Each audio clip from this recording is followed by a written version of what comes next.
நெஞ்சமே தள்ளாடி நொந்து நீ கலங்காதே, கிறிஸ்தேசுவே உனக்கு நல்ல நேசத்துணையே.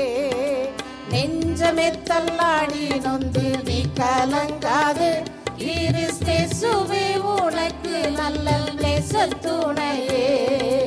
தஞ்சமான தோழர்களும் வஞ்சகமாக, தஞ்சமான தோழர்களும் வஞ்சகமாக உன்னை தாக்கிய பயனராக நின்ற போதிலும், அன்னை தந்தை அனைவரும் பின்ன பேதமாய், அன்னை தந்தை அனைவரும் பின்ன பேதமாய் உன்னை அங்கலாய்க்க விட்டெறிந்து ஆன போதிலும், நெஞ்சமே தள்ளாடி நொந்து நீ கலங்காதே, கிறிஸ்தேசுவே உனக்கு நல்ல நேசத்துணையே. நெஞ்சமே தள்ளாடி நொந்து நீ கலங்காதே, கிறிஸ்தேசுவே உனக்கு நல்ல நேசத்துணையே. உங்க வாழ்க்கையில எல்லாவற்றையும் இழந்துட்டீங்களா? கடன் பாரத்தினால, மனவேதனையினால எல்லாவற்றையும் நீங்க இழந்துட்டீங்களா? இந்த நாளில கர்த்தர் உங்களை சந்திக்கிறார். பஞ்சத்தினாலும் பட்டினியினாலும் வேதனையினாலும் நீங்க கஷ்டப்படுறீங்களா? ஆண்டவராகிய தேவன் உங்கள் மத்தியிலே வருகிறார்.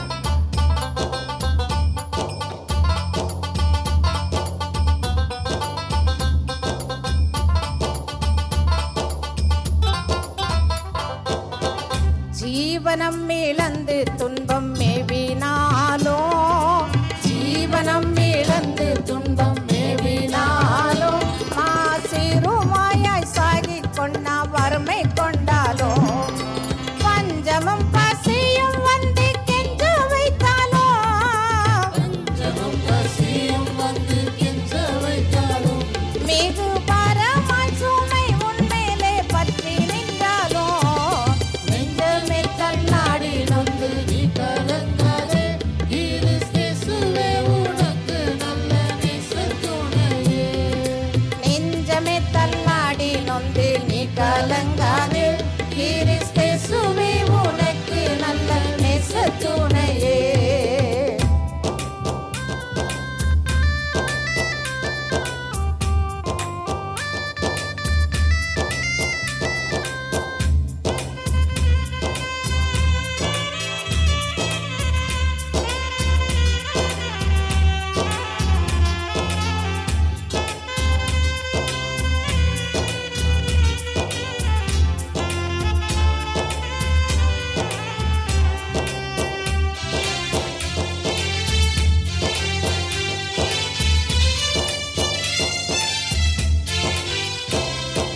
கெட்ட நோயிலும் நீயாக பட்டுழன்றாலும், கெட்ட நோயிலும் நீயாக பட்டுழன்றாலும், எந்த கேடுகளும் மேலே வந்து மூடினாலும், ஆன வீடு தானம் கொள்ளை ஆன போதிலோ, ஆன வீடு தானம் கொள்ளை ஆன போதிலோ, கிறிஸ்தன்னலே உனக்கெல்லாம் என்றெண்ணி நிறைவாய்.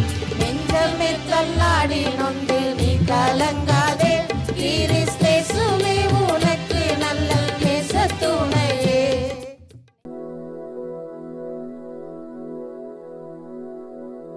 ஒவ்வொரு விதத்திலும் நீங்க ஆண்டவருக்கு உண்மை உள்ளவர்களா, ஏன்னா அவர் அழைத்தவர், அவர் உண்மை உள்ளவர், வாக்குத்தத்தம் பண்ணினவர் உண்மை உள்ளவர். அப்ப நீங்க உண்மையுள்ளவர்களா இருந்தாதான் இந்த உண்மையுள்ளவரிடத்திலிருந்து ஆசீர்வாதங்களை பெற்றுக்கொள்ள முடியும். நீங்க உண்மையுள்ளாதவர்களா, நீங்க சும்மா அப்படியே அழப்பிட்டு கிறிஸ்தவ வாழ்க்கையெல்லாம் ஒண்ணுதான் அப்படின்னு உலகமும் நானும் ஒண்ணுதான் நடந்துட்டு இருந்தீங்கன்னா இந்த பரிபூரண ஆசீர்வாதங்களை பெற்றுக்கொள்ளவே முடியாது. You are not a Christian because you are worthy to be a Christian. நீங்க ஒரு நல்ல ஒரு தகுதி உள்ளவர்கள், அதனால நான் இயேசுவை பின்பற்றுறேன், அதனால நான் கிறிஸ்தவன், நான் பாவி அல்ல அதனால நான் கிறிஸ்தவன் அப்படின்னு நினைக்காதீங்க. அவர் உண்மையுள்ளவர், அதனால நீங்க கிறிஸ்துவை பின்பற்றுகிறவர்களா இருக்கிறீங்க. அவர் அழைத்த அழைப்பு மாறாது, அவர் வச்சிருக்கிற திட்டம் மாறாது. பேதுருக்கு ஆண்டவர் ஒரு திட்டம் வச்சிருந்தார். இந்த கல்லின் மேல் என் சபையை கட்டுவேன், பாதாளத்தின் வாசல்கள் அதை மேற்கொள்ளாதுனார். என்ன திட்டம்? அது பேதுருக்கு தெரியுமா? தெரியாது. சேவல் கூவுறதுக்கு முன்னாடி 3 தடவை மறுதளிப்பேன்னு ஆண்டவர் சொன்னார். மறுதளிச்சானா? மறுதளிச்சான். ரொம்ப கரெக்டாக மறுதளிச்சான். நம்மளும் அப்படிதான் நிறைய விஷயத்தில் இருக்கோம். ஆண்டவர் எதை செய்யுங்கிறமோ செய்ய மாட்டோம். ஆண்டவர் எதை செய்யாதங்கிறமோ அதை கண்டிப்பாக செஞ்சிரும். அது கரெக்டாக செய்வோம்.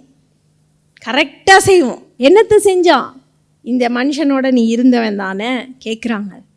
அதில் நீங்கள் நல்லா வாசித்து பார்த்தீங்கன்னா அந்த அதிகாரங்களில் பேதுரு ஏசப்பாவோட பேரை சொல்கிறதுக்கே யோசித்தான்.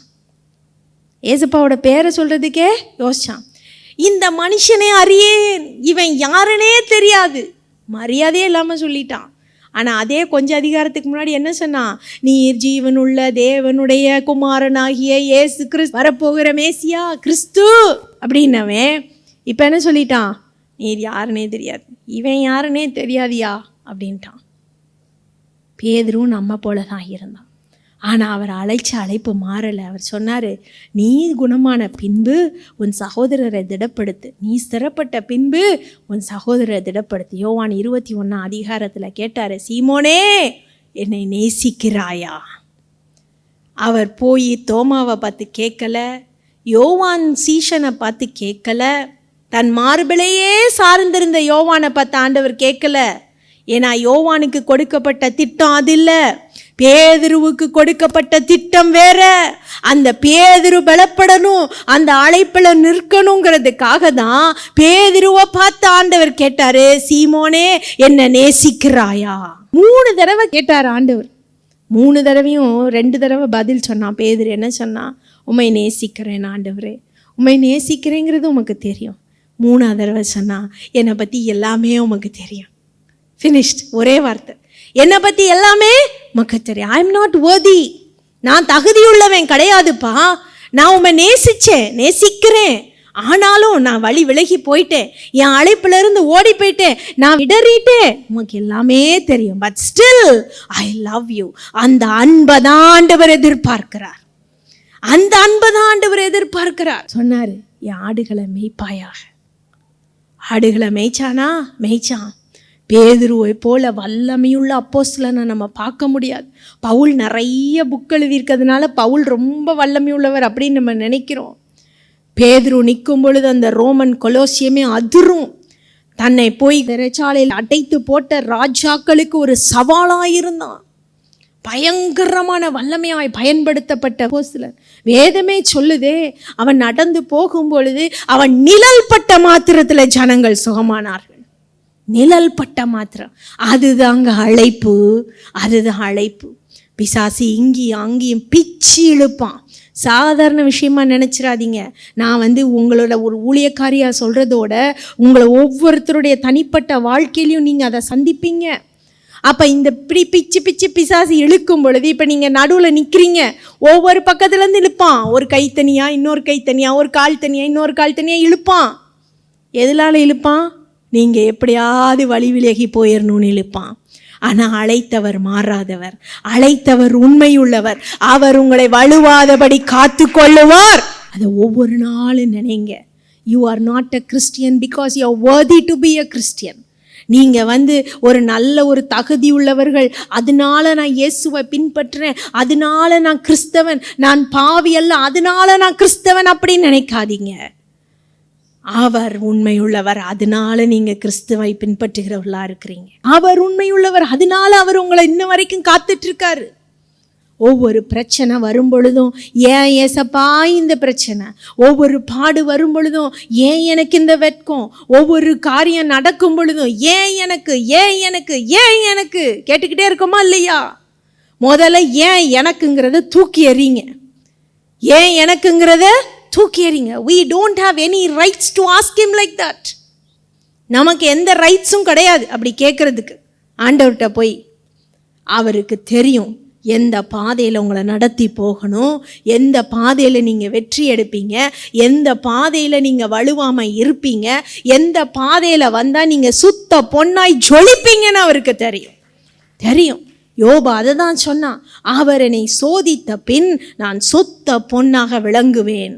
அந்த ஒரே வார்த்தையில் முடிஞ்சிருச்சு. சோதித்த பின் முடிஞ்சு போச்சு. ஆனால் சோதித்த பின் என்ன நடந்துச்சு? சோதிக்கிறது என்ன நடந்துச்சு? சோதனைனா இப்படியாயா ஒரு சோதனை? எல்லாத்தையும் ஒரே நாள் இழந்துட்டான். சரீரத்தில் பலவீனம், வீடு, பொண்டாட்டி எல்லாம் போயாச்சா? மனைவியும் போயாச்சா? மனைவி போயாச்சா இல்லையானா உடனே ஒரு சந்தேகம் வந்துருச்சு எல்லாத்துக்கும். உண்மைதான். அவன் என்ன சொன்னான்? தேவனை தூஷித்து ஜீவனை விடு, முடிஞ்சு போச்சு கதை. அவன் முடிவு பண்ணிட்டா, வாழைப்பிலிருந்து ஓடணும்னு முடிவு பண்ணிட்டா. லோத்து ஓட சொன்னார் ஆண்டவர். ஓடுனானா? ஆண்டவர் ஆபிரகாம்னால லோத்துக்கு ஒரு சாய்ஸ் கொடுத்தார். சரி வா, எஸ்கேப் பண்ணிரு. ஆபிரகாம் ரொம்ப கவலைப்படுவான், உன்னையும் சேர்த்து நான் அழிச்சிட்டேனா அப்படின்னு சொல்லி லோத்துக்கு ஒரு சாய்ஸ் கொடுக்குறார். லோத்து ஓடுறான். ஓடும்போது என்ன சொல்கிறான்? ஐயோ நான் இங்கே ஓடலை, மலைக்கு போகிறேன், அங்கே ஓடலை, இங்கே போகிறேன் அப்படிங்கிறான். அப்பயும் சொன்னேன், சரி இதுலேயும் உனக்கு நாங்கள் சான்ஸ் கொடுக்குறோம், போ. போனாங்களா? குடும்பமாக போனாங்களா? ஒழுங்காக போனாங்களா? போகலை. அங்கே யார் திரும்பி பார்த்தா? யார் திரும்பி பார்த்தா? லோத்தினுடைய மனைவி திரும்பி பார்த்து உப்பு தூணானாள். திரும்பி பார்த்து உப்பு தூணானாள். ஏன்னா இது ஏன் நான் சொல்கிறேன்னா, இந்த சோதனை, இந்த கஷ்டம் அப்படிங்கிறதெல்லாம் நம்ம என்ன செஞ்சிடறோம்? ஈஸியாக ஒரு வார்த்தையில் முடிச்சிருவோம். ஆனால் ஒவ்வொருத்தருக்கும் அது வேறு மாதிரி இருக்கும். ஒவ்வொருத்தருக்கும் ஒவ்வொரு விதமாக பிசாசு கொண்டு வருவான். ஒவ்வொரு வாழ்க்கையிலையும், ஒவ்வொரு ஊழியத்துலேயும், ஒவ்வொரு தேவ மனுஷனுடைய வாழ்க்கையிலையும் வித்தியாசமான பாடுகள் தான் இருக்கும். அதனால தான் பவுல் சொல்கிறான், நாங்கள் நெருக்கப்பட்டும் ஒளிந்து போகிறதில்ல, அழிந்து போகிறதில்ல. எப்பக்கமும் நெருக்கப்பட்டாலும் நான் நிற்கிறேன். எதனால் நிற்கிறேன்? கிறிஸ்துவினால் நிற்கிறேன். நான் நிற்கிறேன். எதனால் நிற்கிறேன்? அவருடைய கிருபை என்னிடத்தில் விருதாவாய் போகவில்லை. எல்லா விதங்களிலும் நம்ம கஷ்டப்பட்டு அழுத்தப்பட்டாலும் அவர் நம் மேலே வைத்திருக்கிற அன்பி நிமித்தம், அவர் அழைத்தவர் உண்மையுள்ளவராய் இருக்கிறது நிமித்தம் அவர் நம்மை காத்து கொள்ளுகிறார். ஹல்லேலூயா, ஹல்லேலூயா. அடுத்ததாக லாஸ்ட்டாக எல்லாம் நம்ம படிச்சிட்டோம். ஆண்டவர் உண்மையுள்ளவர், அவர் அழைத்தவர் உண்மையுள்ளவர், வாக்குத்தத்தம் பண்ணினவர் உண்மையுள்ளவர்.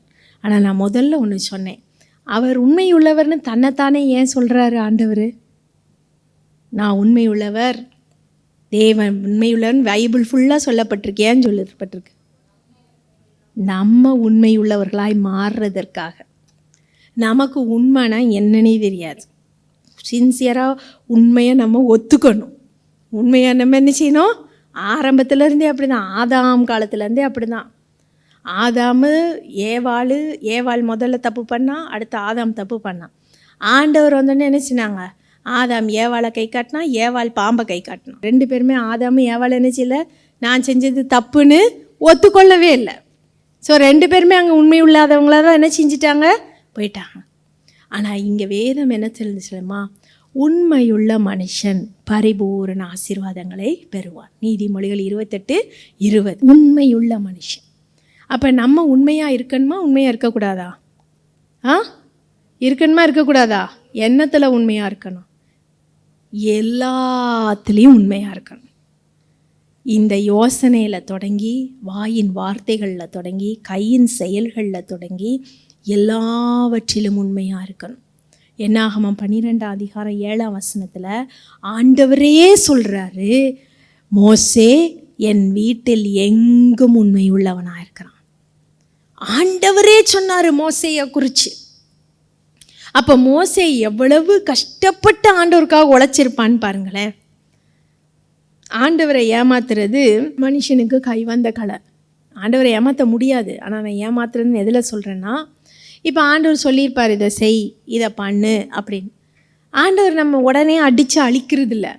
ஆண்டவர் உடனே நமக்கு பனிஷ்மெண்ட் கொடுக்கறதில்ல. அதனால் நம்ம என்ன பண்ணிடுவோம்? சரி ஆண்டவர் நாளைக்கு செய்கிறேன்ப்பா, ஆண்டவரே இன்றைக்கி வேணாம்ப்பா, என் கணவர் திட்டுவாருப்பா, என் மனைவி திட்டுவார், எனக்கு அப்படி நடக்கும் இப்படி நடக்கும், என்னால் இது முடியாது, அப்படியே சொல்லி என்ன செஞ்சுருவோம்? எக்ஸ்கியூஸ் கொடுத்துக்கிட்டே போயிடுவோம். ஆனால் மோசே அப்படி இல்லை.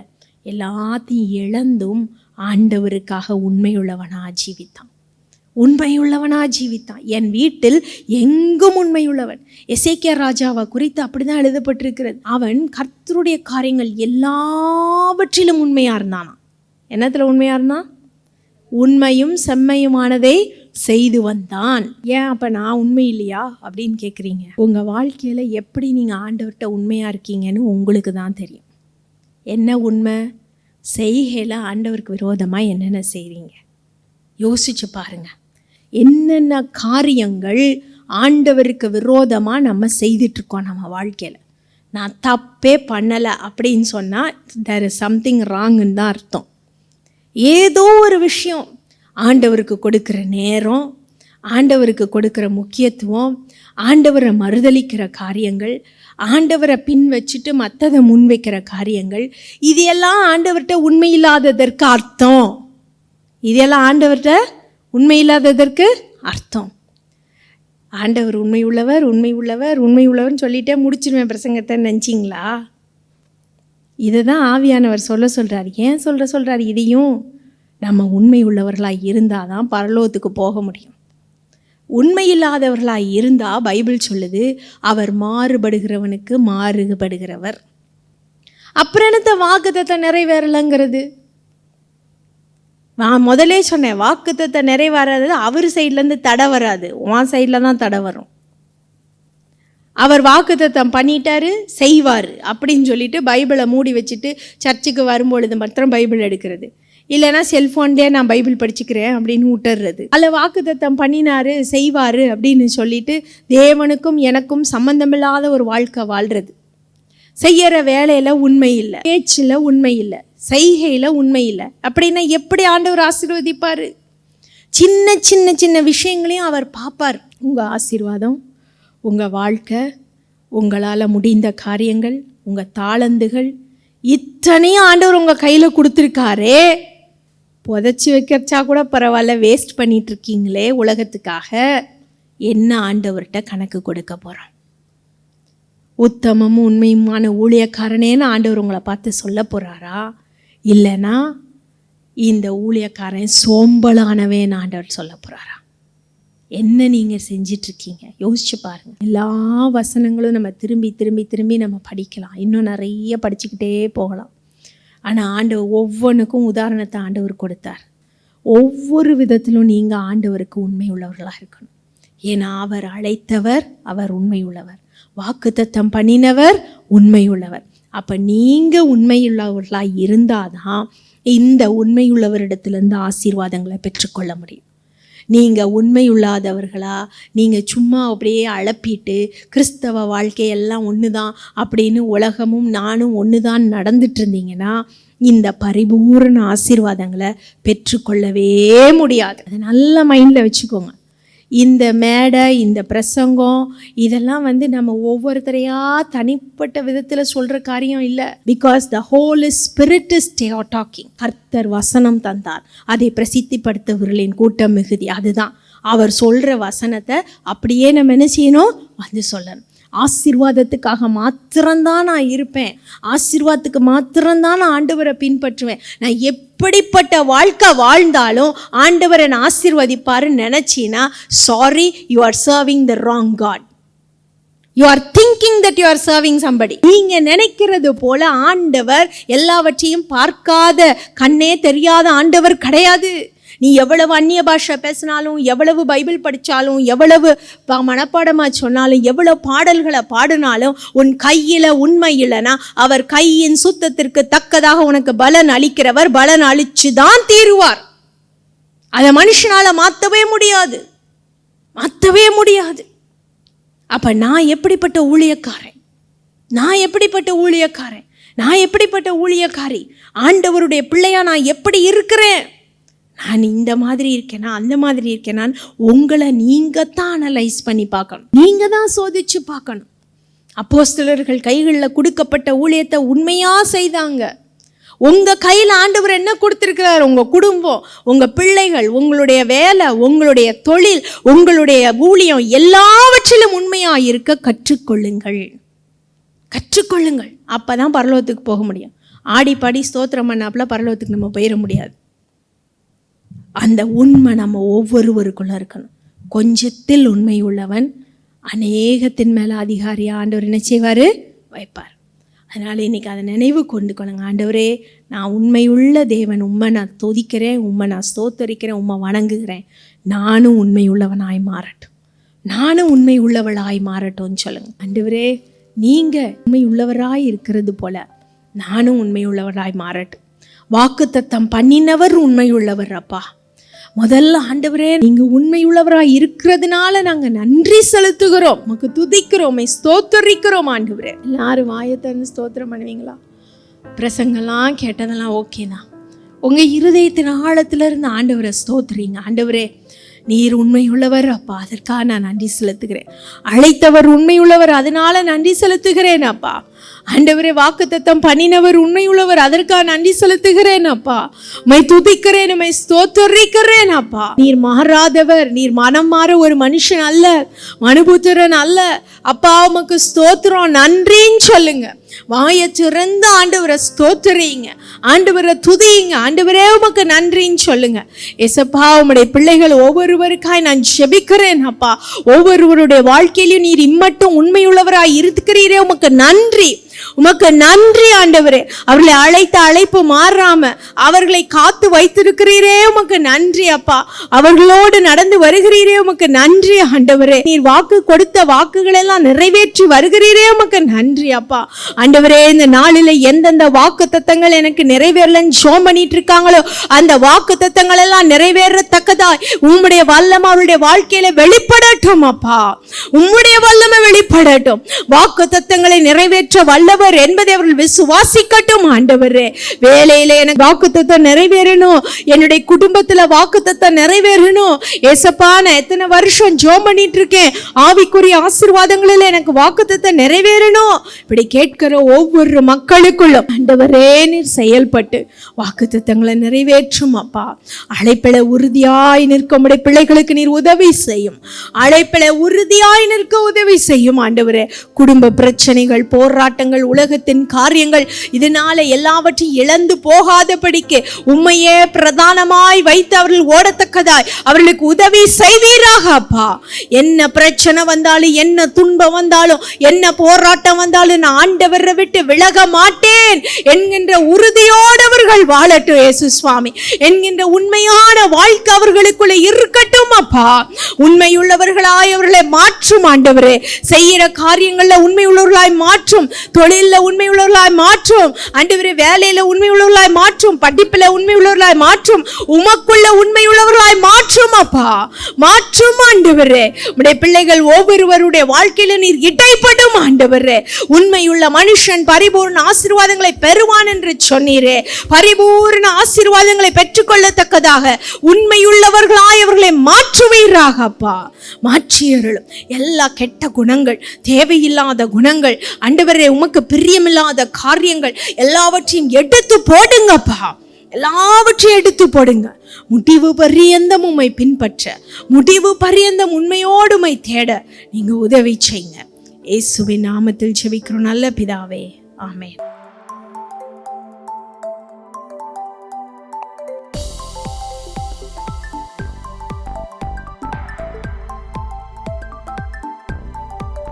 எந்தன் இயேசு மிக நல்லவர், அவர் என்றென்றும் போதுமானவர். எந்தன் இயேசு மிக நல்லவர், அவர் என்றென்றும் போதுமானவர்.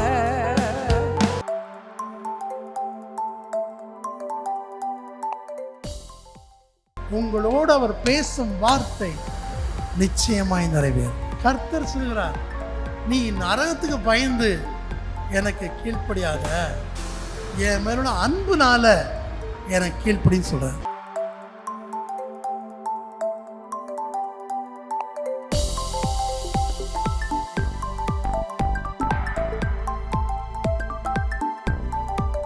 தாழ்ந்து திறமை பகித்தவை ஏதுமில்லை, என் சாதனை உலகில் ஒன்றுமில்லை. தாழ்ந்து திறமை பகித்தவை ஏதுமில்லை, என் சாதனை உலகில் ஒன்றுமில்லை.